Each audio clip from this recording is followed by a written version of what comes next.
Hello everyone, myself Ankita. I'm a psychic reader. So guys, आज की जो reading है with the blessings of माँ काली and with the blessings of Lord Shiva, we are starting this reading.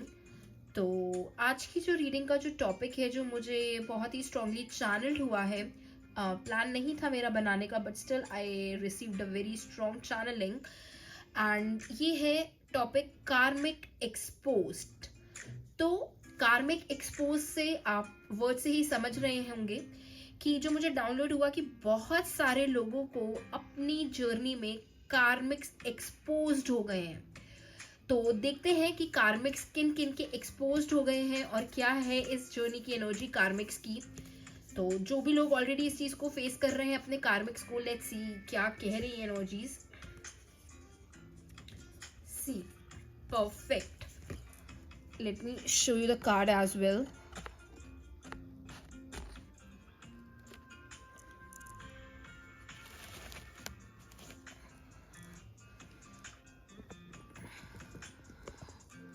Hope it's visible for you now.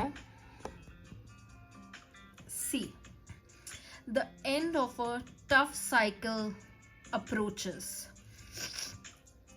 बहुत समय से, बहुत time से एक पुराना साइकिल चल रहा था जो आपको बहुत ज़्यादा परेशान कर दिया था जिस चीज़ ने, और आपने बहुत से लोगों ने, one more thing I am actually getting in this reading, बहुत से लोगों ने इस चीज़ को बहुत करीब से महसूस किया है, बहुत करीब से. और बहुत सारे लोग इसको कहीं ना कहीं इन कार्मिक्स को अपने ही फैमिली, अपने ही फ्रेंड्स, बहुत क्लोज फ्रेंड्स, और ये बहुत क्लोज्ड पर्सन्स थे आपके, बहुत नज़दीकी लोग, इन लोगों को आपने अपनी जर्नी में एक्सपोज्ड हुए हैं ये कि ये कभी शायद आपके लोग थे ही नहीं. ठीक है, ये कभी आपके लोग ही नहीं थे. एंड ये चीज आपको सुन के बहुत बहुत हैरानी भी हुई होगी. ठीक है, आपके लिए काफी शॉकिंग था, बहुत से लोगों के लिए बहुत शॉकिंग रहा है, बिकॉज आपको बिल्कुल उम्मीद नहीं थी. सॉरी गाइस, थोड़ा सा स्लाइड मेरे को ऊपर नीचे करना पड़ रहा है. सो बेसिकली बहुत नजदीकी, और ये कब आपको ज्यादा खुल के आपके सामने आया, ये आपके सामने खुल के आया जनवरी के फुल मून के बाद से. तो जनवरी का जो फुल मून था बहुत से लोगों के लिए, स्पेसिफिक सोल्स के लिए बहुत डिफिकल्ट था, बहुत डिफिकल्ट. तो और मैं ये भी बता दूं, बहुत से लोगों को बहुत ही स्ट्रॉन्ग एनर्जीज डिटेक्ट हुई होंगी. बहुत लोगों का सर भारी हुआ होगा, कोल्ड फीवर जैसी चीज़ें फील कर सकते हैं आप, और आपको बहुत ज़्यादा इन्फिनिटी साइन दिख सकता है. बहुत सारे लोगों को, बहुत से लोगों को इन्फिनिटी का साइन दिखा होगा. और बहुत ही पुराना साइकिल था ये, बहुत काफ़ी ओल्ड, बट ये आपकी जर्नी में से आपके सामने एक्सपोज होना ही था. तो कार्मिक्स आपके सामने खुल के एक्सपोज हुए हैं, और ये किसकी वजह से हो पाया है, माँ ने डेफिनेटली आपको वो ब्लेसिंग्स दी, आपको वो एनर्जीज आपको फील कराया जहाँ पे आप ये सब चीज़ें समझ पाए. वरना अगर आप शायद ना समझ पाते तो पता नहीं ये साइकिल कब तक कंटिन्यू रहता. तो अब पैटर्न्स ब्रेक होने ही थे, अब चीज़ें सामने आनी ही थी, और वो सामने आई हैं. और ये बहुत डिफिकल्ट था, बहुत difficult. It's not easy for you. Let's see one more thing कि अब जब ये पैटर्न ब्रेक हो गया है तो बहुत से लोगों के लिए काफ़ी डिफिकल्ट होगा कि उनके दिमाग में अब अगला क्वेश्चन जो पॉपअप हो रहा होगा वो ये होगा, अब आगे क्या होगा. बिकॉज बहुत से लोगों का मैं देख रही हूँ किसी न किसी सेंस में बहुत मेजर नुकसान भी हुआ है, उनको इमोशनल ट्रिगर भी हुए हैं, and they are in a position जहाँ से वो अभी बहुत कोशिश कर रहे हैं राइज अप होने की, बट अभी हो नहीं पा रहे हैं. और इट्स वेरी डिफिकल्ट बिकॉज ये लोग काफ़ी करीबी थे, बहुत क्लोज थे. तो लेट्स सी यूनिवर्स का नेक्स्ट मैसेज क्या है कि आगे कैसे डील होगा. और ये कार्मिक साइकिल पैटर्न टूटने के बाद आपके लिए यूनिवर्स, माँ काली, लॉर्ड शिवा आपके लिए क्या लेकर आ रहे हैं और आपकी स्पिरिचुअल जर्नी आपको नेक्स्ट क्या दिखा रही है. Let's see. Beautiful guys, I guess you can see the beauty of the cards. Wow guys, look at the bigger picture. आप बड़ी चीजों को देखिए. सिर्फ उस सिचुएशन पे स्टक मत होना कि आपके साथ गलत हुआ, क्योंकि मैं देख रही हूँ बहुत सारे लोग अभी इस चीज से पूरे तरीके से बाहर नहीं आ पा रहे हैं. उनके लिए ये इजी नहीं था.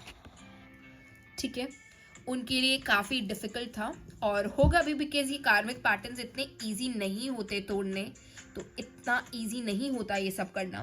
बट येस, ये टूटना ही था, ये डेस्टाइन था और आपके सामने बहुत से उन लोगों की सच्चाई लाना ज़रूरी था. नहीं तो आपको नहीं पता फ्यूचर में आपको चीज़ें आपके लिए कितनी हार्मफुल हो सकती थी. तो यूनिवर्स अब बोल रहे हैं आप घबराएं मत. मोस्ट इम्पॉर्टेंट, आप अपनी बैलेंसिंग प्रैक्टिसेस में रहें और जल्दबाजी में, गुस्से में, एग्रेशन में कोई डिसीजन मेकिंग एकदम बिल्कुल भी मत करें. बिकॉज बहुत से लोग एग्रेसिव हैं. बिकॉज एग्रेसिव इसीलिए because I can see a fire energy also. So बहुत से लोग गुस्से में हैं, बट आपको बैलेंस करना सीखना है. आपको उस गुस्से पे काबू पाना है और try to do a meditation, कोई emotional healing, releasing blockages, emotional triggers, इन सबको रिलीज करिए, खुद पे काम करिए.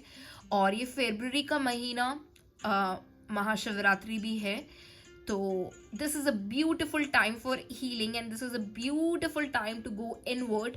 आप इनवर्ड्स जाएं, माँ की ब्लेसिंग्स लें और हील करें. बहुत से लोगों के कुछ चक्रास ब्लॉकेज भी हैं, अपने इस चक्रा ब्लॉकेजेस को ठीक करें. क्योंकि मैं देख रही हूँ एक स्पेसिफिक एनर्जी जो मेरे को दिख रही है वो है हार्ट चक्रा. तो हार्ट चक्रा को डेफिनेटली हील करें because it's important. Because obviously emotional attachments होती हैं और इमोशनल अटैचमेंट्स लूज करना इज़ नॉट ईजी.